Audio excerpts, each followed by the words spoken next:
దేవుని వాక్యాన్ని విని తమిళ్లో ట్రాన్స్లేట్ చేయడానికి సిద్ధపడిన ప్రియులు కృపానందం గారికి ప్రభు పేరట వందనాలు. అదే సమయంలో చేరువచ్చిన మీ అందరికీ కూడా ఆయా ప్రాంతాల నుండి ఆయా దేశాల నుండి కూడా మీలో కొందరు చేరి వచ్చారు. మీ అందరికీ ప్రత్యేకంగా వందనాలు తెలియజేస్తున్నాను. దేవుని కృపను బట్టి మనం 2వ వారంలో మనం ప్రవేశించడానికి ప్రభు చక్కని సహాయం చేశారు. దానిని బట్టి నేను ప్రభువును స్తుతిస్తూ ఉన్నాను. தேவனுடைய கிருபையினாலே 2வது வாரத்துல தேவனுடைய வார்த்தைகளை அறிவிக்கும்படி தேவன் கிருபை அளித்ததற்காக நான் தேவனை ஸ்தோத்திரிக்கிறேன். దైవ గ్రంథంలో నుండి మనం అపోస్తలుల కార్యముల గ్రంథం 10వ అధ్యాయంలో మొదటి 2 వచనాలు చదువుకుందాం. தேவனுடைய வேதத்திலிருந்து அப்போஸ்தலர் நடபடிகள் 10ஆம் அதிகாரம் முதல் 2 வசனங்களை நாம் வாசிப்போம். తమిళ్లో చదివి వినిపిస్తారు. இத்தாலியா பட்டாளம் எனப்பட பட்டாளத்திலே 100க்கு அதிபதியாகிய கொர்நேலியு என்னும் பேர் கொண்ட ஒரு மனுஷன் செசரியா பட்டணத்திலே இருந்தான். அவன் தேவபக்தி உள்ளவனும் தன் வீட்டார் அனைவரோடும் தேவனுக்கு பயந்தவனுமாய் இருந்து ஜனங்களுக்கு மிகுந்த தருமங்களை செய்து எப்பொழுதும் தேவனை నోకి జపం பண்ணி கொண்டிருந்தான். చదవబడిన ఈ లేఖన భాగంలో దేవుడు మనతో మాట్లాడగలుగునట్లు చిన్న ప్రార్థన చేద్దాం. வாசிக்கப்பட்ட அந்த வேத பகுதியிலிருந்து தேவன் நம்மோடு கூட பேசும்படி சிறிய ஜெபம் செய்யலாம். మహిమగల మా ప్రియ ప్రభువా, మీకు స్తోత్రములు. చదవబడిన లేఖన భాగమును దీవించి చేరి వచ్చిన వారందరికీ ఆశీర్వాదకరంగా అందులో అమూల్యమైన సత్యాలు నేర్పించమని యేసుక్రీస్తు నామమున వేడుచు ఉన్నాము తండ్రి. ఆమేన్. ప్రభునందు ప్రియులారా, మనం చదువుకున్న ఈ వచన భాగంలో కొర్నేలి భక్తిపరుడు అని చదువుకున్నాం. கர்த்தருக்குள் பிரியமானவர்களே, நாம் வாசிக்கப்பட்ட அந்த வேத பகுதியிலே கொர்நேலி భక్తియుள்ளవన్ என்று நாம் వాసిస్తున్నాం. ఈ భక్తిపరుడు తన ఇంటి వారందరితో భయభక్తులు కలిగిన వాడు అనే మాట కూడా మనం చదువుకున్నాం. இந்த பக்தியுள்ள ஒரு மனுஷன் தன் வீட்டார் அனைவரோடு தேவனிடத்திலே பயபக்தியுள்ளவனாக இருக்கிறான் என்று நாம் వాసిస్తున్నాం.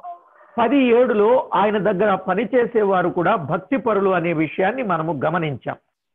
10ஆம் அதிகாரம் 7வது வசனத்திலே அவனிடத்தில் வேலை செய்கிற மனுஷர்களும் தேவனிடத்தில் భక్తియుள்ளவர்களாய் இருக்கிறார்கள் என்று వాసిத்தோம்.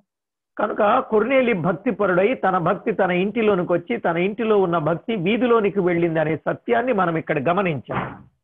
கொர்நேலி பக்தியுள்ள மனுஷன் என்று நாம் வாசித்து அவனுடைய பக்தி வீட்டாரோடும் வீட்டார் இருக்கிற பக்தி வீதிக்கும் சென்றிருக்கிறது என்று நாம் கவனித்திருக்கிறோம். గత వారంలో భక్తి అంటే ఏమిటి, భక్తులంటే ఎవరో ఆ విషయాన్ని కొద్దిగా ఆలోచన చేశాం. கடந்த வாரத்துல பக்தி என்றால் என்ன, பக்தர்கள் என்றால் என்ன என்று சற்று யோசித்திருக்கிறோம்.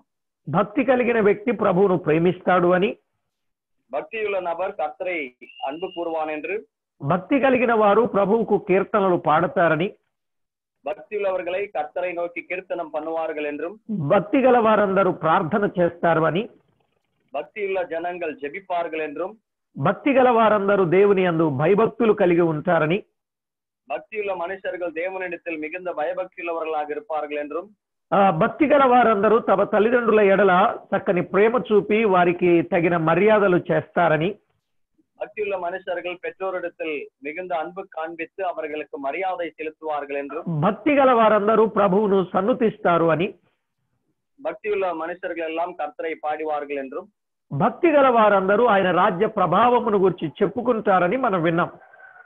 భక్తియుள்ள మనిదர்கள் எல்லாம் அவருடைய రాజ్యத்தின் వల్లமை குறித்து பேசிக் கொண்டிருப்பார்கள் என்று நாம் వాసిத்தோம். మరి ఈ దినాన అసలు భక్తి అంటే ఏమిటి, భక్తుడంటే ఎవరు, ఎలాంటి భక్తి చేస్తే అది దేవునికి ఇష్టం అనే విషయాన్ని మనము ధ్యానం చేద్దాం. இந்த நாளிலே கூட பக்தி என்றால் என்ன, பக்தர்கள் என்றால் எப்படிப்பட்ட பக்தியா இருந்தால் கர்த்தருக்கு விருப்பமாக இருக்கும் என்பதை குறித்து நாம் தியானிக்க போகிறோம். ఇవాళ భారతదేశంలో భక్తులు అనబడిన వారు చాలా మందినే ఉన్నారు. భక్తి రకరకాల భక్తి కలిగిన వారుగా ఉన్నారు. இந்த நாட்களிலே பாரத தேசத்திலே அநேக விதமான பக்தர்கள் இருக்கிறார்கள், பல விதமான பக்தியுடையவர்களாக காணப்படுகிறார்கள். భక్తి శక్తినిచ్చేదిగా, ఆ శక్తి ద్వారా ముక్తికి చేరే భక్తి మనము చేయాలి. பக்தியை சக்தியை கொடுக்கிறதாகவும் அந்த சக்தி முக்தியை அடைவதாகவும் இருக்க வேண்டும். ఈ రోజు చాలా మంది భక్తి చేస్తున్నారు కానీ శక్తి లేని భక్తి, భుక్తి కొరకు భక్తి చేసేవారు ఉన్నారు. இந்த நாட்களிலே பக்தி செய்து கொண்டிருக்கிறார்கள், அந்த பக்தியிலே சக்தி வல்லமை இல்லை, அந்த பக்தி என்பது பிழைப்புக்காக செய்து கொண்டிருக்கிறார்கள். కానీ మనం చేసే భక్తి ద్వారా తగిన శక్తిని పొంది ఆ శక్తి ద్వారా ముక్తికి చేరే భక్తి మన జీవితంలో కలిగి ఉండాలి. நாம் அடைந்திருக்கிற பக்தியை வல்லமை பெற்ற பக்தியாக, அந்த பக்தி மூலியமாக முக்தி அடையக்கூடிய பக்தியாக இருக்க வேண்டும். అలాంటి భక్తి చేసిన వాడు కొర్నేలి తన కుటుంబం తన దగ్గర పనిచేసేవారు. இப்பேற்பட்ட பக்தியுடையவனாக இருக்கிறான் கொர்நேலியும், அவனுடைய குடும்பம், அவனிடத்துல வேலை செய்கிறவர்களும். మనం భక్తి కలిగిన వారు, మన కుటుంబం భక్తి కలిగింది, మన సంఘంలో ఉన్నవారు భక్తి కలిగిన వారు, సమాజంలో రకరకాల భక్తి కలిగిన వారు ఉన్నారు. కానీ ఎంతమంది ముక్తికి వెళ్ళగలరు అని మనం ఆలోచన చేసినప్పుడు, நாம் பக்தியுள்ளவர்கள், நம்முடைய குடும்பத்தில் இருக்கிறவர்கள் பக்தியுள்ளவர்கள், நம்முடைய வீதியில இருக்கிறவர்கள் பக்தியுள்ளவர்கள், ஆனால் எத்தனை பேர்கள் நாம் முக்தி அடைய முடியும் என்பதை குறித்து நாம் யோசித்து பார்ப்போம் என்றால், ఆలోచన చేసినప్పుడు మనకి తేటగా అర్థమవుతుంది. யோசிப்போம் என்றால் நமக்கு தெளிவாக புரியும். కొంతమంది పైకి భక్తి కలిగిన వారు ఉన్నారు, சிலர் மேலுக்கு பக்தி உள்ளவர்களாக காணப்படுவார்கள். కొంతమంది గురిలేని భక్తి కలిగిన వారు ఉన్నారు. சில பேர்கள் இலக்கை இல்லாத ஒரு பக்தி உள்ளவர்களாக இருப்பார்கள். కొంతమంది సరిలేని భక్తి కలిగిన వారుగా ఉన్నారు. சிலர்களிடத்தில் சரியில்லாத பக்தி இருக்கும். కొంతమంది గుడ్డి భక్తి కలిగిన వారు ఉన్నారు. சிலர்களிடத்துல குருட்டான பக்தி இருக்கும். ఇలాగున భక్తుల్లో రకరకాల భక్తి కలిగిన వారు ఉన్నారు. இப்படியாக பக்தர்கள் மத்தியில பலவிதமான பக்தியுடையவர்களாக இருக்கிறார்கள். కానీ మన జీవితంలో మనం ఎలాంటి భక్తి చేస్తే ఆయన ఇష్టపడతాడు, అంగీకరిస్తాడు, ఆమోదిస్తాడు, ఆగ్రానిస్తాడో అర్థం చేసుకునే విషయాన్ని మనము ధ్యానం చేద్దాం. நம்முடைய வாழ்க்கையில நாம் எப்பேற்பட்ட பக்தியுறவர்களாக இருந்தால் அவர் ஏற்றுக்கொள்வார், உகந்ததாக இருக்கும் என்பதை குறித்து நாம் யோசிக்க வேண்டும். బైబిల్ గ్రంథంలో యాకోబు రాసిన పత్రిక 1వ అధ్యాయం 27వ వచనంలో, వేదాగమத்திலே యాకోబు నిరుపం 1వ అధ్యాయం 27వ వచనத்திலே, తండ్రి అయిన దేవుని ఎదుట పవిత్రమును నిష్కళంకమునైన భక్తి ఏదనగా అని వ్రాయబడింది. பிதாவாகிய தேவனிடத்திலே மாசற்ற பக்தி எதுவென்றால், దిక్కులేని పిల్లలను, విధవరాండ్రను వారి ఇబ్బందిలో పరామర్శించుటయు, திக்கற்ற பிள்ளைகளையும் விதவைகளையும் அவர்களை பராமரிக்கிறதும், ఇహలోక మాలిన్యము తన కంటకుండా తన్ను తాను కాపాడుకొనుటయునే. உலகத்தால் கரைపడాதபடிக்கு தன்னை தான் காத்துக் கொள்வதே. ఇప్పుడు మనం చేసే భక్తి తండ్రి అయిన దేవుని ఎదుట, நாம் செய்கிற பக்தி எது என்றால் பிதாவாகிய தேவனிடத்தில் పవిత్రమును నిష్కళంకమునైన భక్తి, மாசில்லாததும் சுத்தமான பக்தியாய் இருக்க வேண்டும். ఇప్పుడు రాసుకునే వాళ్ళు నెంబర్ 1 పవిత్రమును నిష్కళంకమునైన భక్తి అని రాసుకోండి. எழுதி கொள்ளுகிறவர்கள் மாசில்லாத சுத்தமான பக்தி என்று எழுதி கொள்ளுங்கள். ఇప్పుడు మనము చేసే భక్తి తండ్రి అయిన దేవుని ఎదుట గనుక ఆ భక్తి ఎలా ఉండాలో తేటగా చెప్పాడు. நாம் செய்கிற பக்தி பிதாவாகிய தேவனுக்கு முன்பாக இருக்கணும். அந்த பக்தி எப்படியாக இருக்க வேண்டும் என்பதை தெளிவாக எழுதப்பட்டிருக்கிறது. இங்க భక్తి ఎలాంటి భక్తి, ఆ భక్తికి నిర్వచనాన్ని మనము వినబోతున్నాం. இது எப்பேற்பட்ட பக்தியா இருக்கிறது, அந்த பக்தி குறித்த குறிப்புகள் இங்க நாம் கேட்க போகிறோம். మీలో చాలా మంది భక్తి కలిగిన వారు గనుకనే ఈ మీటింగ్ కి చేరి వచ్చారు. உங்களில் அநேகர்கள் பக்தி உள்ளவர்களா இருக்கிறதுனால இந்த கூட்டத்திற்கு வந்திருக்கிறீர்கள். అయితే ఈ భక్తి మన జీవితంలో పవిత్రమును నిష్కళంకమునైన భక్తి కలిగిన వారంగా ఉండాలి. இந்த பக்தி மாசில்லாததும் சுத்தமான பக்தியாக இருக்க வேண்டும். ఆ భక్తి అంటే ఏమిటి? பக்தி என்றால் என்ன? ఇహలోక మాలిన్యము తన కంటకుండా తన్ను తాను కాపాడుకొనుటయునే. இந்த உலக சம்பந்தமான கரைகள் படாதபடிக்கு தன்னைத்தானே காத்துக் கொள்வதுதான். ఇహలోక మాలిన్యం అంటకుండా కాపాడుకోవలసిన బాధ్యత మన మీద ఉంది. உலகத்தால் கரைப்படாதபடிக்கு காத்துக் கொள்ள வேண்டிய கடமை நம்மீது இருக்கிறது. చూడండి, మనం ఒక దారింటి వెళుతున్నాం, అక్కడ మురికి గుంటుంది, అక్కడ నుంచి లారీ వెళ్తుంది. ఆ మురికి గుంటలో మురికి మన మీద పడబోతుంది. అప్పుడు మనము తప్పించుకునే ప్రయత్నం చేస్తాం. நாம் வழியிலே கடந்து போகும்போது ஒரு அழுக்கான சேற்றுக்குழி இருக்கிறது, ஒரு வாகனம் வந்து கொண்டு இருக்கிறது. அந்த வாகனத்தினால அந்த சேற்றானது நம் மீது சிதறாதபடிக்கு நம்மை நாமே பாதுகாத்துக் கொள்வோம். మరి కొందరైతేనేమో పడని చూద్దాం, వాని సంగతి చెప్దాం అని అంటారే గాని అది వస్తున్నప్పుడు మనం దారి తప్పుకొని దూరంగా వెళితే అది మనకు క్షేమం. சிலர் நினைப்பார்கள் அது மேல விழுந்த பிறகு பார்த்துக்கலாம் என்று நினைப்பார்கள். அது வரும்போது நம்மை நாமே பாதுகாத்துக் கொள்வது நமக்கு క్షేమமாக இருக்கும். కానీ ఈ దినాలలో మనం ఆలోచన చేస్తే అలాంటి వారు లేరు గాని మాలిన్యము అంటించుకునే వారుగానే ఉన్నారు. இந்த நாட்களில் தப்பித்துக் கொள்கிறவர்கள் இல்லை, அழுக்கு சேர்த்துக் கொள்வார்கள் தான் இருக்கிறார்கள். తనకంటకుండా తన్ను తాను కాపాడుకొనుటయనే పవిత్రమును నిష్కళంకమునైన భక్తి. தங்களிடத்தில் கரைపడాதபடிக்கு தங்களை தாங்களே காத்துக் கொள்வதுதான் சுத்தமான భక్తిயாக இருக்கிறது. మీరు అనుకుంటారు కొంచెం అంటినా అది పైకి కనిపించేదిగా ఉంది కాబట్టి జాగ్రత్తగా ఆలోచన చేద్దాం. சற்று நம்மீது அது பட்டாலும் அது நம்மை அசுசி பண்ணுகிறதாக இருக்கிறது. சற்று ஜாக்கிரதையாக யோசிக்கணும் இந்த இடத்துல. ఇప్పుడు మీరు అందరూ నన్ను చూస్తున్నారు. நீங்க எல்லோரும் என்னிடத்துல என்னை பார்த்து கொண்டிருக்கிறீர்கள். ఇది నేను వేసుకున్నది వైట్ షర్ట్. நான் வெள்ளை ஷர்ட் போட்டுட்டு இருக்கிறேன். ఇప్పుడు చూడండి, నా వైట్ షర్ట్ కి బ్లాక్ బటన్ వేశారు. என்னுடைய வெள்ளை ஷர்ட்டுக்கு பிளாக் பட்டன் இருக்கிறது. ఇప్పుడు బ్లాక్ బటన్ పెద్దదా, వైట్ షర్ట్ పెద్దదా? பிளாக் பட்டன் பெருசா இருக்கிறதா, వైట్ బటన్ பெருசாக இருக்கிறதா? ఏది పెద్దది? எது பெருசாக இருக்கிறது?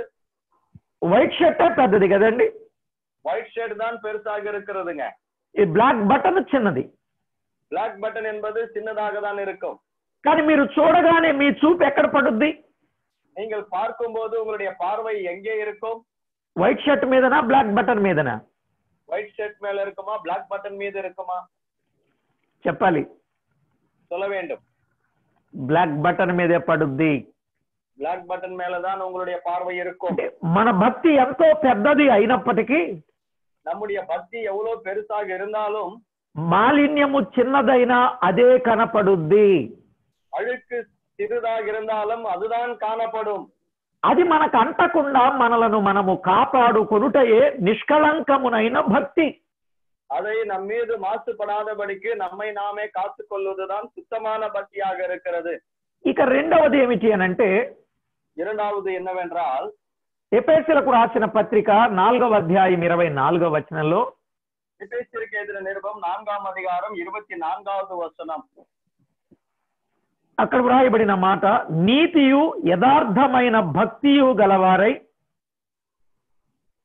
இங்கே மெய்யான நீதியனும் பரிசுத்தமாகிலும் தேவனுடைய సాయలాగా సృష్టించబడ్డ భక్తి இருக்கிறது என்றும், దేవుని పోలికగా సృష్టింపబడిన నవీన స్వభావమును ధరించుకొనవలెను అన్నాడు. దేవుని సాయలాగా సృష్టించబడ్డ పుదిదాన స్వభావத்தை ధరించు కొల్లవர்களாய். ఇక్కడ మరొక భక్తిని గురించి చెప్పబడింది. మற்றొரு భక్తిயை குறித்து எழுதப்பட்டிருக்கிறது. నీతియు యథార్థమైన భక్తి అన్నాడు. நீதியிலும் பரிசுத்தத்திலும் இருக்கிற ஒரு மெய்யான பக்தி என்று. యథార్థమైన భక్తి అంటే ఏమిటి? నీతిயும் యథార్థమైన భక్తి என்றால் என்ன? దేవుని పోలికగా సృష్టించబడిన నవీన స్వభావమును ధరించుకొనుట. தேவனுடைய சாயலாக సృష్టించబడ్డ புதிதாகி இருக்கிற మనిషిని ధరించుకు కొల్లుவது. అంటే 22, 23 వచనాల్లో, 22, 23 వచనங்களிலே, మోసకరమైన దురాశల వలన చెడిపోవు మీ ప్రాచీన స్వభావమును వదులుకొని, మోసం పోகும் ఇచ్చైనాలే கெட்டு போகிற பழைய மனுஷனை நீங்கள் கலைத்து போட்டு, మీ చిత్తవృత్తి యందు నూతన పరచబడి, அந்தபடி நீங்கள் புதிதாக்கப்பட்டவர்களாக నవీన స్వభావమును ధరించుకొనుట. புதிதான స్వభావத்தை நீங்கள் ధరించుకు కొల్లుவது. దానిని యథార్థమైన భక్తి అని అన్నారు. இதுதான் பரிசுத்தமான பக்தி, நீதியானது என்று சொல்லியிருக்கிறார்கள். మోసపూరితమైన భక్తి చేయకూడదు. உங்களை நீங்களே மோசம் போக்கு கொள்ளக்கூடிய பக்தியை செய்ய வேண்டும். ప్రజల్ని నమ్మించే భక్తి చేయకూడదు. జనங்கள் నమ్మతక్కదాని இருக்கிற భక్తిயை செய்ய வேண்டாம். మన భక్తిలో యథార్థత అనేది కనిపించాలి. நம்முடைய பக்தியிலே యథార్థமான இருதయం இருக்க வேண்டும். మనకు అర్థమైంది. యథార్థమైన భక్తి అంటే చిత్తవృత్తి యందు నూతన పరచబడుట, నవీన స్వభావమును ధరించుకొనుట. అలా వ్రాయండి. நமக்கு புரிந்து இருக்கிறது, புதிதான மனுஷனை தரித்துக் கொள்வது, புதிதாக்கப்படுவது என்று எழுதி கொள்ள வேண்டும். ఇక మూడవదిగా మనము గమనిస్తే, மூன்றாவது நாம் கவனிப்போம் என்றால், తిమోతికు రాసిన మొదటి పత్రిక 2:10 వ్రాయబడింది. 1 తిమోతి 2వ అధికారం 10వ వచనములో இப்படியாக எழுதப்பட்டிருக்கிறது. అక్కడ మనము గమనించినట్లయితే చాలా చక్కని సత్యాన్ని దేవుడు మనకు తెలియచేస్తున్నాడు. இங்கே நாம் கவனிப்போம் என்றால் ஒரு அருமையான సత్యத்தை தேவன் நமக்கு வெளிப்படுத்தி இருக்கிறார். అక్కడ సిస్టర్స్ కొరకు చెప్పబడింది. లిటరల్ గా మనం చూస్తే సిస్టర్స్ కొరకే గాని ఇది మనం అందరం అన్వయించుకోవలసిన మాటే. எழுத்துப்பூர்வமாக நாம் வாசிப்போம் என்றால் சகோதரிகளுக்காக எழுதப்பட்டிருக்கிறது. ஆனாலும் நாம் யாவரும் இதை எடுத்துக்கொள்ள வேண்டும். ఇక్కడ దైవభక్తిని గురించి చెప్పబడిన మాట గమనిస్తాం. தேவபக்தி உள்ளவர்களை குறித்து எழுதப்பட்டிருக்கிற வார்த்தையை நாம் வாசிக்க முடியும். దైవభక్తి అంటే సక్రియల చేత తమ్మును తాము అలంకరించుకొనుట. தேவபக்தி என்றால் நற்கிரியைகளாலும் தங்களை தாங்களே అలంకరించుக் கொள்வது. దైవభక్తి అనేది చాలా ప్రాముఖ్యమైనది. தேவபக்தி என்பது மிகவும் அவசியமான காரியமாக இருக்கிறது. మనము సక్రియల చేత అలంకరించుకోవాలి అనే సత్యాన్ని మనం గమనిస్తాం. நற்கிரியைகளாலே நம்மை நாமே அலங்கரித்துக் கொள்ள வேண்டும் என்பதை குறித்து இங்க கவனிக்க முடியும். ఈ దైవభక్తి ఎంత ప్రయోజనమో తిమోతికి రాసిన మొదటి పత్రిక 4:8 చెప్పబడింది. இந்த தேவபக்தி எப்பேற்பட்ட பிரயோஜனம் உள்ளது என்பதை குறித்து 1 తిమోతి 4వ అధికారం 8వ వచనంలో நாம் వాసిக்க முடியும். శరీర సంబంధకమైన సాధకం కొంచెము మట్టుకు ప్రయోజనకరమవును గాని శరీర ముయర్చి అల్ప ప్రయోజనமாக இருக்கும். దైవభక్తి ఇప్పటి జీవం విషయములోను రాబో జీవం విషయములోను అది వాగ్దానముతో కూడినదైనందున అది అన్ని విషయాల్లో ప్రయోజనకరం అని వ్రాయబడింది. தேவபக்தி இந்த ஜீவனுக்கும் வரப்போகிற பின்வரும் ஜீவனுக்கும் அது பிரயோజనముள்ளதாக இருக்கும் என்று எழுதப்பட்டிருக்கிறது. అందుకే 4వ అధ్యాయం 7వ వచనంలో దేవభక్తి విషయములో నీకు నీవే సాధకము చేసుకొనుము అని వ్రాయబడింది. 4వ అధికారం 7వ వచనத்திலே தேவபக்தியினாலே ముయర్చి పన్ను என்று எழுதப்பட்டிருக்கிறது. దైవభక్తి విషయములో నిన్ను నీవే సాధకం చేసుకోవాలి.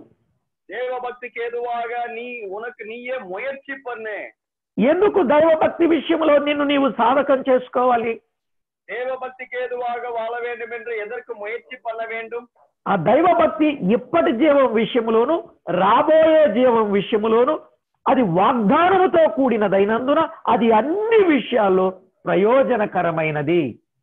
தேவபக்தியானது இந்த జీవనத்திலும் வரப்போகிற జీవన విషయத்திலும் அது மிகுந்த ప్రయోజనముள்ளதாக இருக்கிறது. కనుక శరీర సంబంధకమైన సాధకం డ్యూటీ ఓటీ కొంతవరకే మనకు ప్రయోజనకరం.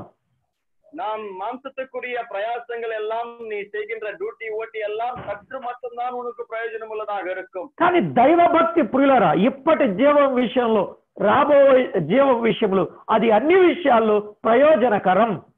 தேவபக்தியானது இப்பொழுது இருக்கிற జీవనిலும் வரப்போகிற జీవనిலும் அது மிகுந்த ప్రయోజనముள்ளதாக இருக்கும். కనుక భాష ఏదైనా ప్రాంతం ఏదైనా ప్రజలు ఎవరైనా ఖచ్చితంగా దైవభక్తి చేత మనలను మనము అలంకరించుకోవలసిందే. ஏதாவது இருந்தாலும் மக்கள் எப்பேற்பட்டவர்களாக இருந்தாலும் கண்டிப்பாக தேவபக்தியினாலே நம்மை நாமே அலங்கரித்துக் கொள்ளக்கூடியவர்களாக இருக்கணும். ఎందుకంటే ప్రయోజనం గనుక. ஏனென்றால் அது மிகுந்த பிரயோஜனம். ఇప్పుడు 3 రకాల భక్తిని గురించి మనం విన్నాం. 3 విధమైన భక్తిகளை குறித்து நாம் கேட்டோம். ఒకటి నిష్కళంకమైన భక్తి. 1 சுத்தமான தேவபக்தி. అది ఇహలోక మాలిన్యం అంటకుండా కాపాడుకోవాలి. உலக సంబంధமான అశుద్ధిపడాద நம்மை కాத்துకొల్ల வேண்டும். 2 యథార్థమైన భక్తి. 2 నీతిயும் పరిశుద్ధమైన భక్తిயும்.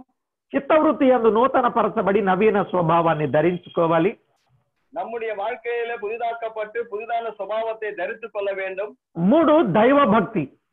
3வது தேவபக்தி. సక్రియల చేత అలంకరించుకొనుట. ఇది నక్రియలనాలే తங்களை తాంగలు అలంకరించుకు కొల్வது. ఇక 4వది మనము గమనిస్తే 4வது நாம் யோசிப்போம்.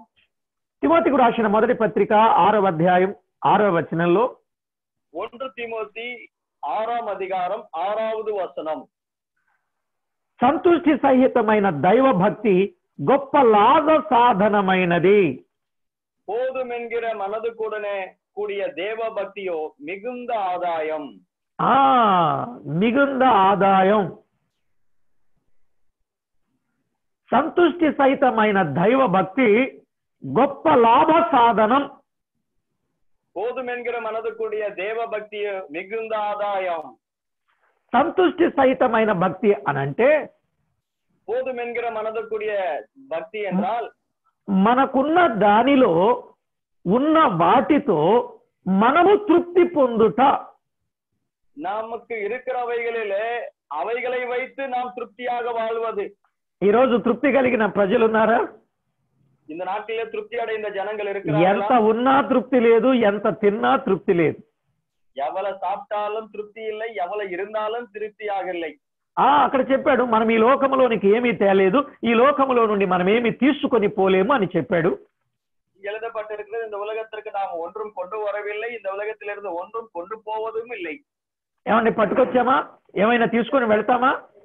ஏதாவது கொண்டு வந்திருக்கிறோமா? ஏதாவது கொண்டு போக போகிறோமா? కాబట్టి మనకు కలిగిన దానితోనే తృప్తి కలిగి ఉండడం అది సంతుష్టి సహితమైన దైవ భక్తి. ஆகவே நமக்கு இருக்கிறதிலேயே திருப்தியாக வாழ்வதுதான் போதும் என்ற மனது கூடிய தேவ பக்தி. ఇది గొప్ప లాభ సాధనం అని చెప్పాడు. இது மிகுந்த ஆதாயம் என்று எழுதப்பட்டிருக்கிறது. ఈ భక్తిని విడిచిపెట్టి లేని దాని కొరకు ఆశపడి నష్టాన్ని కొని తెచ్చుకునే ప్రజలు ఉన్నారు. இந்த பக்தியை விட்டு இல்லாததுக்காக ஆசைப்பட்டு நஷ்டத்துல விழுகிறவர்கள் அநேகர்கள் இருக்கிறார்கள். కనుక మనం అలాంటి జీవితాన్ని కలిగి ఉండే వారంగా ఉండకుండా జాగ్రత్త పడాలి. இப்பேற்பட்ட வாழ்க்கையுள்ளவர்களாக இருக்காதபடிக்கு மிகுந்த ஜாக்கிரதையுள்ளவர்களாக இருக்க வேண்டும். ఇక మరొక భక్తిని గురించి మనం ఆలోచన చేస్తే సామెతల గ్రంథం 16:6లో மற்றொரு பக்தியை குறித்து நீதிமொழிகள் புஸ்தகம் 16ஆம் அதிகாரம் 6வது వచనం. అక్కడ రాయబడిన మాట భయముతో కూడిన భక్తి. భయతోడు కూడియ భక్తి. యెహోవా యందలి భయభక్తులు కలిగి ఉండటం వలన మనుషులు చెడుతనము నుండి తొలగిపోవుదురు అన్నాడు. கர்த்தருக்கு பயந்து இருக்கிறதுனாலே மனுஷன் தீமையை விட்டு விலகுவார்கள். భయముతో కూడిన భక్తి, భయపడుகிறதுனாலே భయపడుகிறதுனால வருகிற భక్తి. ఈవేళ భయభక్తులు కలిగి ఉండాలి, భయభక్తులు కలిగి ఉండాలని చెప్పేవారు ఉన్నారు, కానీ అసలు భయం అంటే ఏంటి, భక్తి అంటే ఏంటి అనేది కొన్నిసార్లు ప్రశ్నార్థకంగా మిగిలిపోతుంది. நாட்டிலே பயபக்தி உள்ளவர்களாக இருக்க வேண்டும் என்று போதிக்கிறார்கள். பயம் என்றால் என்ன, భక్తి என்றால் என்ன என்று கேள்விக்குறியாக இருக்கிறது. ఈ రోజు చాలా మంది జీవితంలో ఈ అనుభవాన్ని కలిగి ఉన్నారా అంటే లేదనే అనిపిస్తుంది. அநேகருடைய வாழ்க்கையில் இந்த நாட்களிலே இந்த பக்தி உடையவர்களாக இருக்கிறார்களா என்று பார்த்தால் இல்லை என்றுதான் நினைக்க வேண்டும். ప్రార్థనకు వచ్చినప్పుడు, మందిరానికి వచ్చినప్పుడు, సహవాసానికి వచ్చినప్పుడు దేవుని అందే భయము కలిగి ఉన్నట్టుగానే ఉంటున్నారు, కానీ தேவனுடைய ஆலயத்தை ஜப கூட்டங்களில் ஐக்கியத்துக்கு வரும்போது தேவனிடத்தில் பயபக்தி உள்ளவர்களாகவே இருப்பார்கள். ఇది కాస్త దాటిపోతే అప్పుడు నుండి వారి అనుభవాలు మనము గమనిస్తున్నప్పుడు భక్తి లేనట్లుగా కనిపిస్తున్నారు. இந்த இடத்திலிருந்து சற்று விலகி கடந்து போனால் அவருடைய வாழ்க்கையிலே பக்தி అற்றவர்களாக காணப்படுகிறார்கள். అందుకే పౌలు తీతుకు రాస్తున్నాడు, తమ దేవుని ఎరుగుదమని చెప్పుకుందురు గాని వారి క్రియల వలన ఎరగమన్నట్టున్నారు అని చెప్పాడు. தீத்துக்கு எழுதும் போது சொல்லுகிறார், தேவனை அறிவோம் என்று சொல்லிக் கொண்டிருக்கிறார்கள், ஆனால் அவருடைய கிரியைகளினாலே அவர்கள் அறியாமல் இருக்கிறார்கள். ఈరోజు చాలా మంది జీవితం అలాగే ఉన్నది. తమ క్రియల దగ్గరకు వచ్చేసరికి దేవుణ్ణి ఎరుగుదమని చెప్పుకుంటున్నారు, కానీ వారి క్రియల వలన ఎరగమన్నట్టున్న పరిస్థితులు ఉన్నాయి. இந்த நாட்டில் அநேகர்கள் அப்படிதான் சொல்லிக் கொண்டிருக்கிறார்கள். தேவனை அறிவோம் என்று சொல்லிக் கொண்டிருக்கிறார்கள், ஆனால் அவருடைய கிரியைகளினாலே அறியாமலும் இருக்கிறார்கள். తెలుగు వాళ్ళు అయితే ఇలా చెప్తారు, మందిరానికి వచ్చినప్పుడు ఎలా ఉన్నారు బ్రదర్, ఎలా ఉన్నారు సిస్టర్ అంటే దేవుని కృప వల్ల అంతా బాగున్నామండి అంటారు. தெலுங்கு சகோதரர்கள் இப்படியாக சொல்லுகிறார்கள், தேவனுடைய ஆலயத்துக்கு வரும்போது எப்படி இருக்கிறீர்கள் என்றால் దేవుని కృపైనాలే ఎల్లాం నన్రాగ இருக்கிறோம் என்று சொல்லுவார்கள். అదే ఒకవేళ ఆఫీసులోనో ఇంకా కొలీగ్స్ ఉన్నప్పుడు, స్నేహితులు ఉన్నప్పుడు, బంధువులు ఉన్నప్పుడు ఎలా ఉన్నారని అడిగామనుకోండి, భగవంతుని దయ వల్ల బాగానే ఉన్నామంటారు. அலுவலகத்திலே நண்பர்கள் இருக்கும்போது, உலகத்தார் இருக்கும்போது எப்படி இருக்கிறீர்கள் என்று கேட்போம் என்றால் அந்த இறைவனுடைய கிருபையினால நல்லா இருக்கிறோம் என்று, దైవనాల நல்லா இருக்கிறோம் என்று சொல்வார்கள். అంటే భగవంతుడు అంటే అక్కడ ఏ భగవంతుడు అనుకోవాలి? ఇరవేనెంట్రాల్ యారై குறிக்கிறது అంగే? ఏమో తెలియనటువంటి భక్తి జీవితాన్ని వాళ్ళకి అర్థమయ్యేటట్లుగా మనం అక్కడ జీవిస్తాం. அறியாமல் இருக்கிற பக்தியை அவர்களுக்கு புரியக்கூடியதாக தான் வாழ்ந்து கொண்டிருக்கிறார்கள். దయచేసి అలా ఉండకూడదు. మనం ఎక్కడున్నా భక్తి కలిగిన వారమని, దేవునికి భయపడే వారమని మనల్ని గురించి ప్రజలు అర్థం చేసుకునేలాగున మన లైఫ్ స్టైల్ ఉండాలి. நாம் எங்கே இருந்தாலும் தேவனுக்கு பயந்து இருக்கிறவர்களாகவும் பக்தியுள்ளவர்களாகவும் மற்றவர்கள் புரிந்து கொள்ளும்படி நம்முடைய வாழ்க்கையை நாம் நடத்த வேண்டும். అదే భయముతో కూడినటువంటి భక్తి. இதுதான் பயத்தோடு கூடிய பக்தி. మరొక భక్తిని గురించి మనం ఆలోచన చేసినట్లయితే, మற்றొரு భక్తిயை குறித்து యోసిப்போம் என்றால், తిమోతికి రాసిన మొదటి పత్రిక 2వ అధ్యాయం 1వ వచనంలో, 1 తిమోతి 2వ అధికారం 1వ వచనం, మనము సంపూర్ణ భక్తియు మాన్యతయు కలిగి నెమ్మదిగాను సుఖముగాను బ్రతుకు నిమిత్తం అన్నిటికంటే ముఖ్యముగా మనుషులందరి కొరకును, రాజుల కొరకును, అధికారుల కొరకు విజ్ఞాపనలు, ప్రార్థనలు, యాచనలు, కృతజ్ఞతాస్తుతులు చేయవలనని హెచ్చరించుచున్నాను అన్నాడు. நாம் எல்லா பக்தியோடும் நல்லொழுக்கத்தோடும் கலகமில்லாமல் அமைதியிலுள்ள ஜீவனம் பண்ணும்படிக்கு ராஜாக்களுக்காகவும் அதிகாரிகளுக்காகவும் யாவருக்காகவும் அப்படியே செய்ய வேண்டும் என்று எழுதப்பட்டிருக்கிறது. కాబట్టి ఇక్కడ మనము సంపూర్ణ భక్తి కలిగిన వారంగా ఉండాలనే విషయాన్ని తేటగా మనము గమనిస్తున్నాం. நாம் முழுமையான எல்லா భక్తియుள்ளவர்களாக இருக்க வேண்டும். ఎందుకు సంపూర్ణమైన భక్తి కలిగి ఉండాలి? ఎదర్కాగ இந்த முழுமையான భక్తి అடைந்து இருக்க வேண்டும். మనము నెమ్మదిగాను సుఖముగాను బ్రతుకు నిమిత్తము అన్నాడు. நாம் நிம்மதியாக அமைதியிலுள்ள జీవనం பண்ணும்படிக்கு. ఆ భక్తి అంటే ఏంటి? భక్తి என்றால் என்ன? మనుషులందరి కొరకు, మనుషులు యావరికి, రాజుల కొరకు, రాజాకులకాகவும், అధికారులందరి కొరకు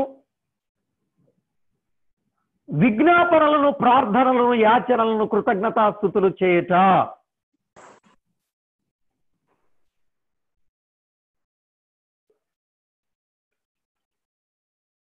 సంపూర్ణ భక్తి అంటే ఏమిటి? ముழுமையான భక్తి என்றால் என்ன? మనుషులందరి కొరకు, రాజుల కొరకు, అధికారుల కొరకు విజ్ఞాపనలు, ప్రార్థనలు, యాచనలు, కృతజ్ఞతాస్తుతులు చెల్లించుట. மனுஷர்கள் யாவருக்காகவும் விண்ணப்பம் பண்ணுவது, రాజాకులకాக, అధికారిகளுக்காக దేవుని స్తోత్రిக்கிறது தான். కనుక ఎప్పుడైతే మనము ఈ విధమైన అనుభవాలు కలిగి ఉంటామో మనల్ని సంపూర్ణ భక్తి పరులు అనడానికి ఇదొక సాక్ష్యం. எப்படி நாம் இந்த அனுபவம் உள்ளவர்களாக இருப்போமோ, முழுமையான భక్తి உள்ளவர்களாக இருக்கிறோம் என்பது இதுதான் நமக்கு సాక్షిயாக இருக்கிறது. ప్రార్థన మనం ఎవరెవరి కొరకు చేయాలి? நாம் ஜெபித்தால் யாராருக்காக செய்ய வேண்டும்? ఒకటి వ్యక్తిగతంగా మనం చేసుకోవాలి. ஒன்று தனிப்பட்ட முறையில நமக்காக செய்து கொள்ள. రెండు మన కుటుంబం కొరకు చేసుకోవాలి. இரண்டாவது நம்முடைய குடும்பத்திற்காக செய்யணும். మూడు మన సంఘం కొరకు చేసుకోవాలి. மூன்றாவது நம்முடைய సభைக்காக செய்யணும். నాలుగు దైవ సేవకుల కొరకు చేయాలి. நான்காவது தேவனுடைய ஊழியக்காரர்களுக்காக செய்யணும். ఐదు మన స్నేహితుల కొరకు చేయాలి. ஐந்தாவது நண்பர்களுக்காக செய்ய வேண்டும். ఆరు మన బంధువుల కొరకు చేయాలి. ஆறாவது நம்முடைய உறவினர்களுக்காக செய்யணும். ఏడు ఎవరి కొరకు చేయాలి? ஏழாவது யாருக்காக செய்யணும்? ఎవరి కొరకు? யாருக்காக? శత్రువుల కొరకు చేయాలి. உன்னுடைய சத்துருக்களுக்காக செய்ய வேண்டும். ముందు ఆరు చేస్తాం కానీ ఏడవది మాత్రం చేయలేం. இந்த 6 ஜபங்கள் பண்ணுவோம், ஏழாவது நாம் செய்ய மாட்டோம்.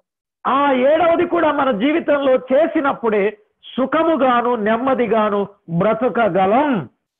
ஏழாவது ஜபமும் நம்முடைய வாழ்க்கையில செய்யும் போது அமைதியுள்ள வாழ்க்கையை பொறுமையாக நம்ம இந்த உலகத்துல வாழ முடியும். ఎప్పుడైతే ఇలాంటి అనుభవాన్ని మన జీవితంలో మనము కలిగి ఉంటామో దానినే సంపూర్ణ భక్తి అనే మాట మనము గమనిస్తాం. எப்பொழுது இவைகளெல்லாம் நம்முடைய வாழ்க்கையில் உடையவர்களாக இருப்போமோ அப்பொழுதுதான் உண்மையான பக்தியை உடைந்தவர்களாக இருப்போம். ఇప్పుడు ఎన్ని రకాల భక్తిని గురించి మనం విన్నాం? எத்தனை விதமான பக்திகளை குறித்து நாம் வாசித்தோம். ఒకటి నిష్కళంకమైన భక్తి, ஒன்று மாசில்லாத ஒரு பக்தி, రెండు యథార్థమైన భక్తి, இரண்டு యథార్థముள்ள ஒரு భక్తి, మూడు దైవ భక్తి, மூன்றாவது தேவ பக்தியும், నాలుగు సంతుష్టి సహితమైన భక్తి, நான்காவது போதுமென்ற மனதுக்குரிய தேவ, ఐదు భయముతో కూడిన భక్తి, ஐந்தாவது பயத்தோடு கூடிய பக்தியும், 6 సంపూర్ణమైన భక్తి, 6 ముழுமையான భక్తిயும், 7వదిగా మనము గమనిస్తే 7வது கவனிப்போம் என்றால் తిమోతికు రాసిన 2వ పత్రిక 3వ అధ్యాయం 12వ వచనం. 2வது తిమోతి నిరుపం 3వ అధికారం 12వ వచనం. 3:12లో ఈ విధంగా వ్రాయబడింది, క్రీస్తు యేసునందు సద్భక్తితో బ్రతుకనుద్దేశించు వారందరూ హింసనొందుదురు అని వ్రాయబడింది. கிறிஸ்து இயேசுக்குள்ளாக தேவபக்தியாய் நடக்க மனதாயிருக்கிற யாவரும் துன்பப்படுவார்கள் என்று எழுதப்பட்டிருக்கிறது. ఇక్కడ సద్భక్తిని గురించి వ్రాయబడింది. இது ஒரு நல்பக்தியை குறித்து எழுதப்பட்டிருக்கிறது. ఈ సద్భక్తితో బ్రతుకనుద్దేశించు వారందరూ హింసనొందుదురు అని వ్రాయబడింది. దేవభక్తియాయి நடக்க மனதாயிருக்கிற யாவரும் துன்பப்படுவார்கள்.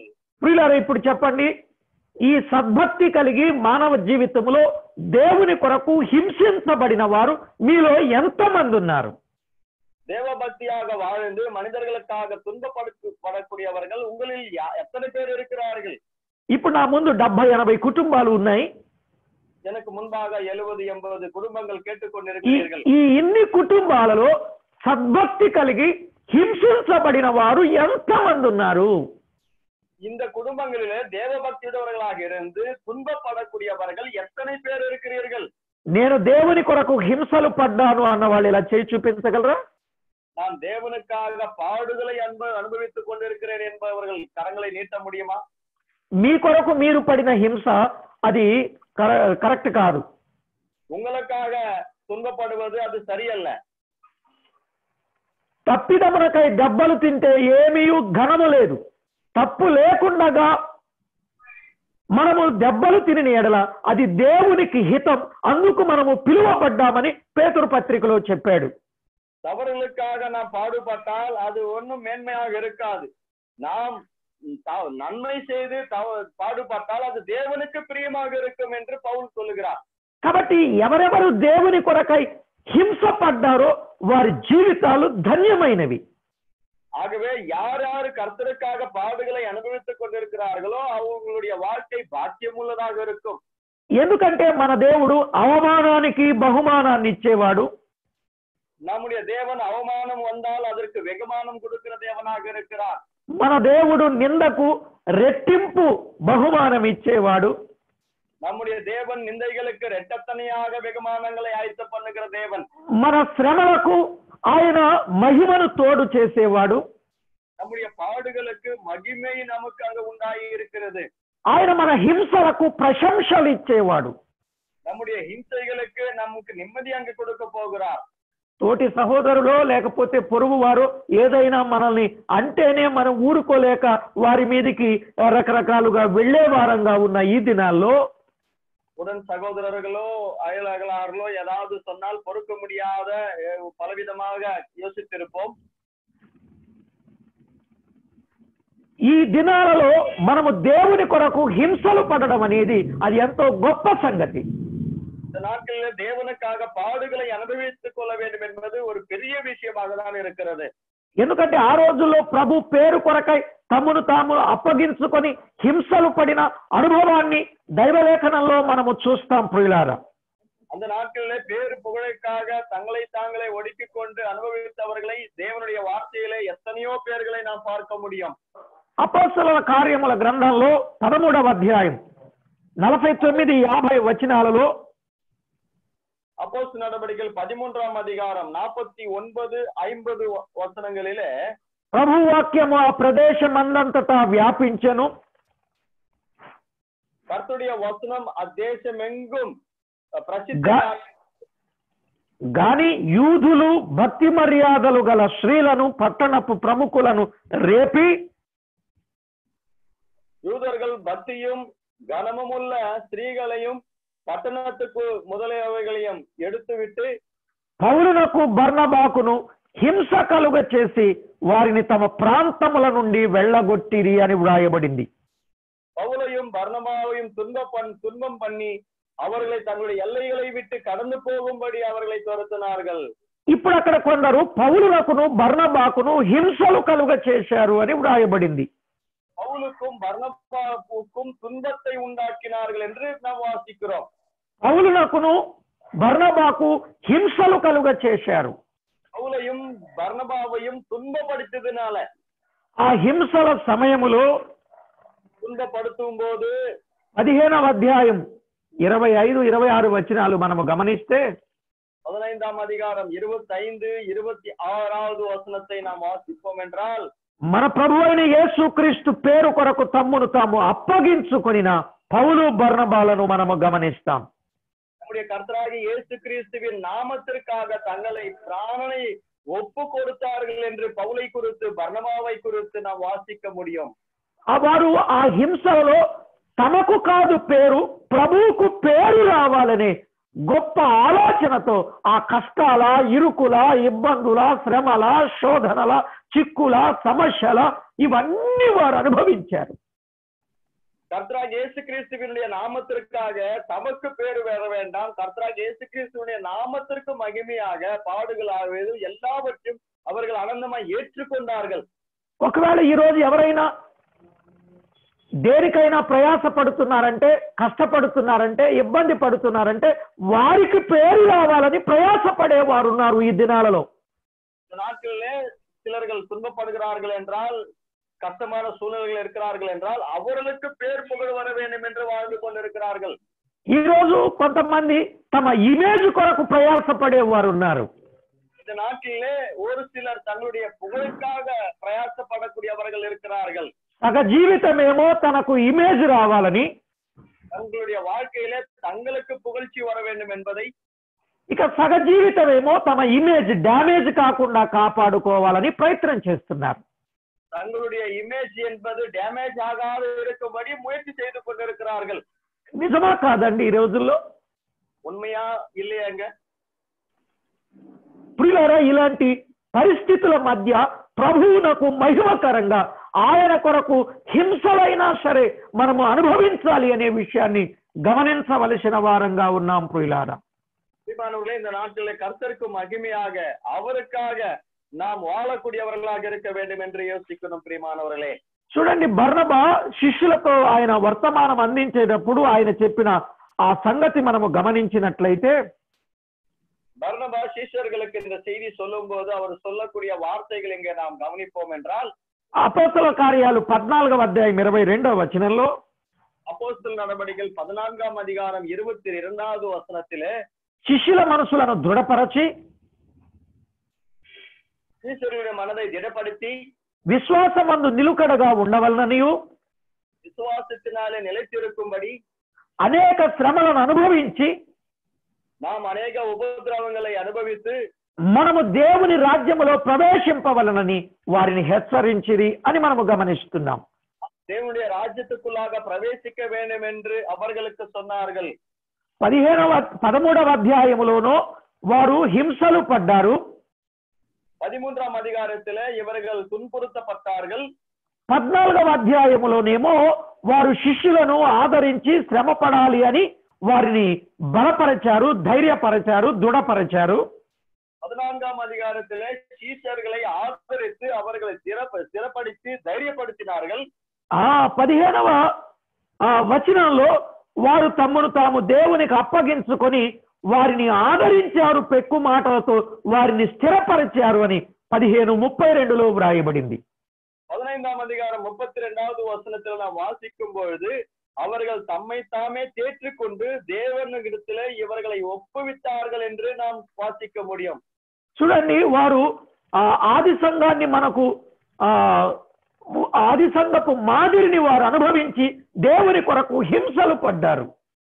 ஆதியில் இருக்கிற சபைக்கு மாதிரியாக இருந்து தேவனுக்காக பாடுகளை அனுபவித்தார்கள் இவர்கள். చూడండి, ఆది సంఘం కూడా ఇలాంటి అనుభవాన్ని కలిగి ఉన్నారు. ஆரம்ப சபையில இப்பேற்பட்ட அனுபவம் உள்ளவர்களாக தான் இருந்தார்கள்.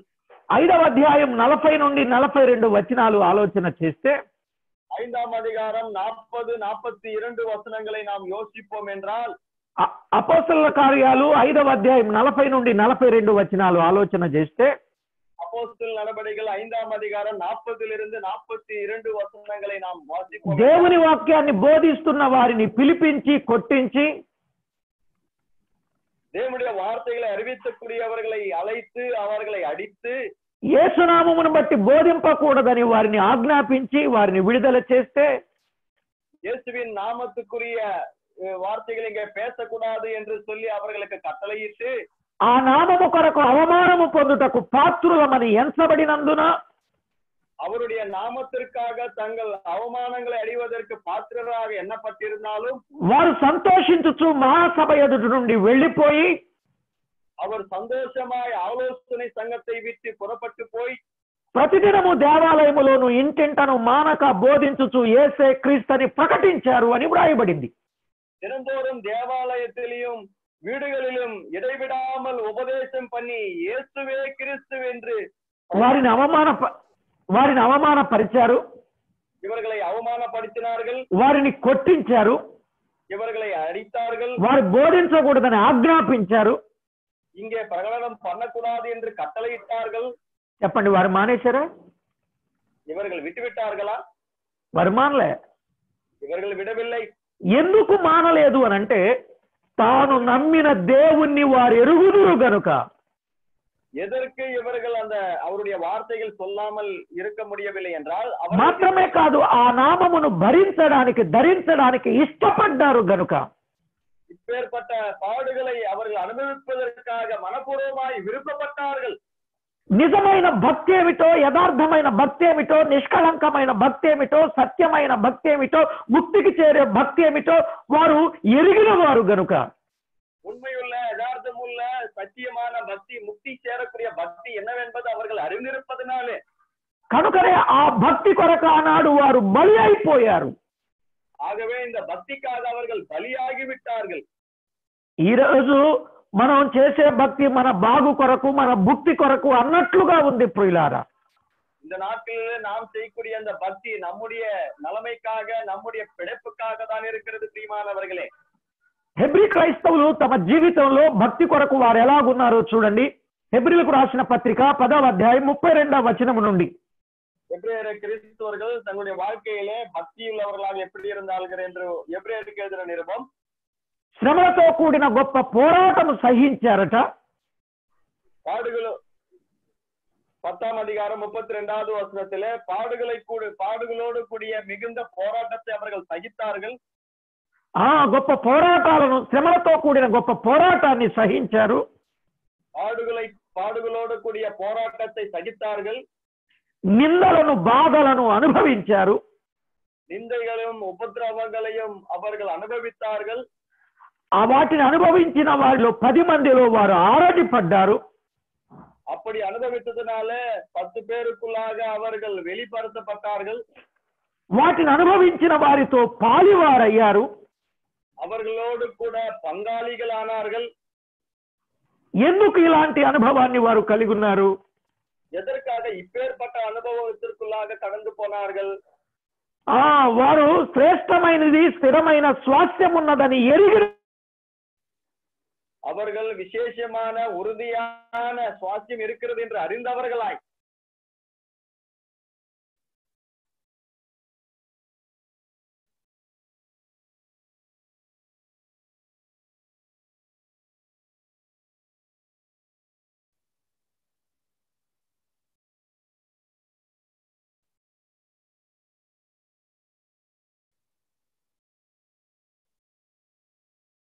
Hello hello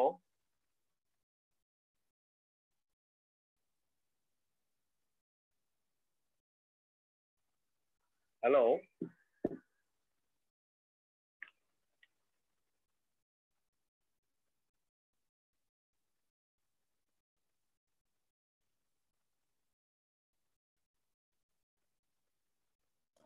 hello hello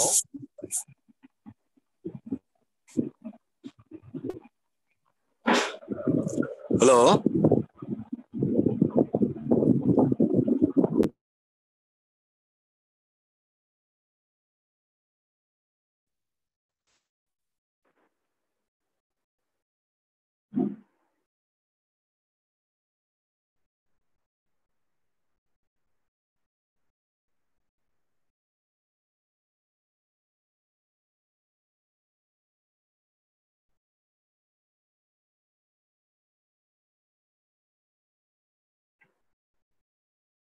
hello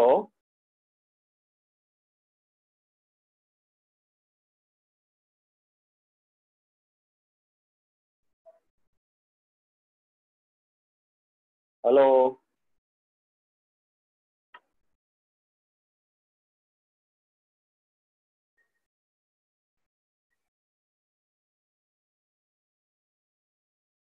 already cut అయింది.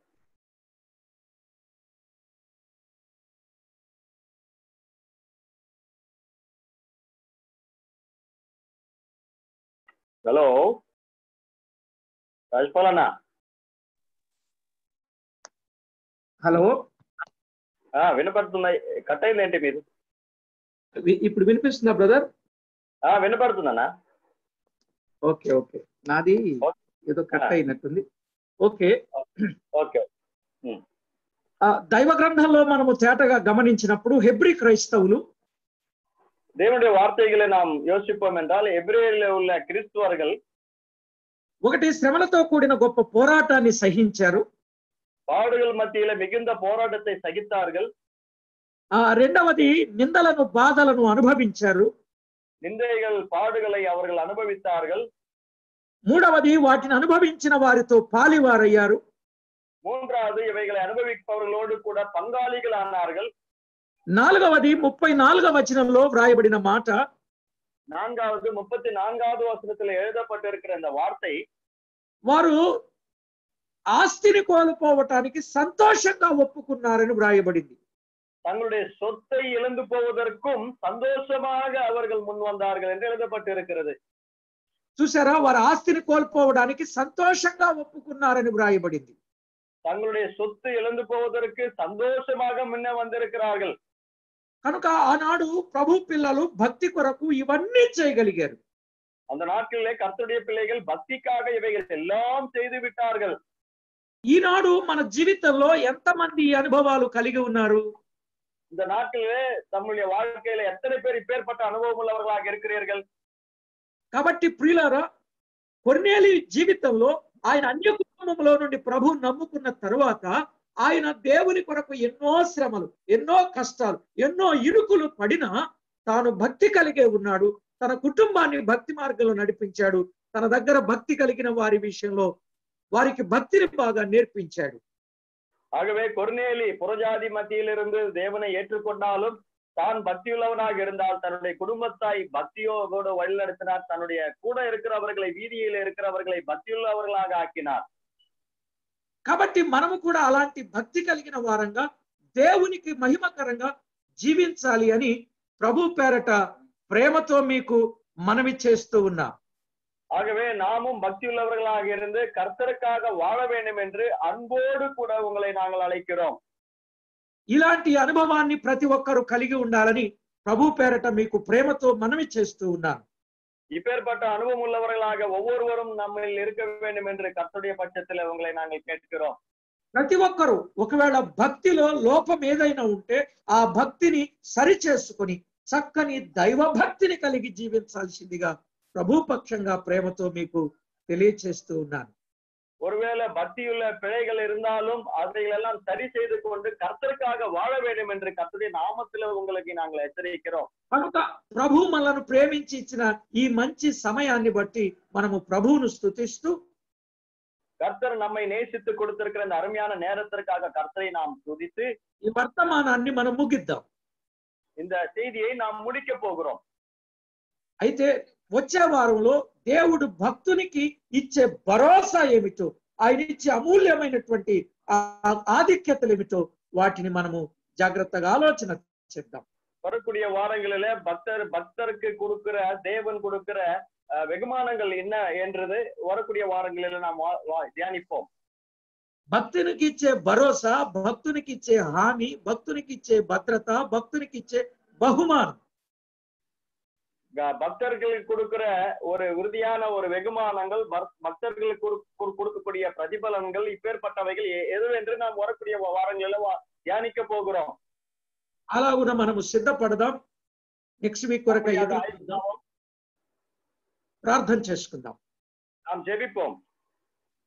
మహిమగల మా ప్రియ ప్రభువా, మీకు స్తోత్రములు. మహిమయుள்ள కర్తావే உங்களுக்கு நாங்கள் స్తోత్రం செலுத்துகிறோம். చెప్పబడిన వర్తమానం ద్వారా మా ప్రియులు ఆధ్యాత్మికంగా మేలు పొందారని నమ్మి మిమ్మల్ని స్తుతిస్తున్నాం.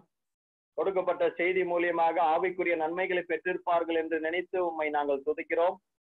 చేరి వచ్చిన వారందరూ నామకార్థమైన భక్తి కాక నకిలీ భక్తి కాక నాణ్యమైన భక్తి చేయగలుగునట్లు సిద్ధపరచండి. கூடி வந்து இருக்கிற யாவரும் பேருக்கு பக்தி உள்ளவர்களாக இருக்காதபடிக்கு, போலியான பக்தி உள்ளவர்களாக இருக்காதபடிக்கு, உண்மையான பக்தி அடைந்தவர்களாக இருக்க கிருபை பாராட்டும். ఆ భక్తి వారికి బలాన్నిచ్చేదిగా, భరోసానిచ్చేదిగా, బహుమానాన్నిచ్చేదిగా చేయమని ప్రార్థిస్తూ அந்த பக்தி அவர்களுக்கு ஒரு நம்பிக்கை கொடுக்கக்கூடியதாக, வெகுமானங்கள் கொடுக்கக்கூடியவதாக, பலத்தை கொடுக்கக்கூடியவதாக இருக்க கிருபை பாராட்டும். ఆనాడు భక్తి పరులు ఎలాగున భక్తి కలిగి ఉన్నారో మా భక్తి జీవితాన్ని కూడా అలాగే కొనసాగించమని వేడుకుంటూ, அந்த நாட்களில் பக்தி உள்ளவர்கள் எப்படியாக இருந்தார்களோ எங்களுடைய பக்தியும் அப்படியாக இருக்க கிருபை பாராட்ட வேண்டும் என்று, మేము చేసే భక్తి భుక్తి కొరకు కాక మా బాగోగు కొరకు కాక రేపు పరలోకపు ఔన్నత్యము కొరకైన భక్తి మేము చేయగలుగునట్లు సిద్ధపరచమని, நாங்கள் செய்கின்ற பக்தி எங்களுடைய புக்திக்காக, எங்களுடைய பிழைப்புக்காக அல்லாமல் கர்த்தாவே பரலோகத்திற்கு ஏதுவான காரியங்களில் ஈடுபடக்கூடியவதாக இருக்க கிருபை பாராட்ட வேண்டும் என்று మమ్మను అలాగూ సిద్ధపరచమని కోరుచు మా ప్రభు అయిన యేసుక్రీస్తు నామమున వేడుకొనుచున్నాము తండ్రి. ఆమేన్. எங்களை அப்படியாக அழுத்தப்படுத்த வேண்டும் என்று எங்கள் இரட்சகராய இயேசு கிறிஸ்துவின் நல்ல நாமத்தில் வேண்டிக் கொள்கிறோம் பிதாவே. ஆமென். థ్యాంక్ యూ అండి. ఈ మీటింగ్ లో జాయిన్ అయిన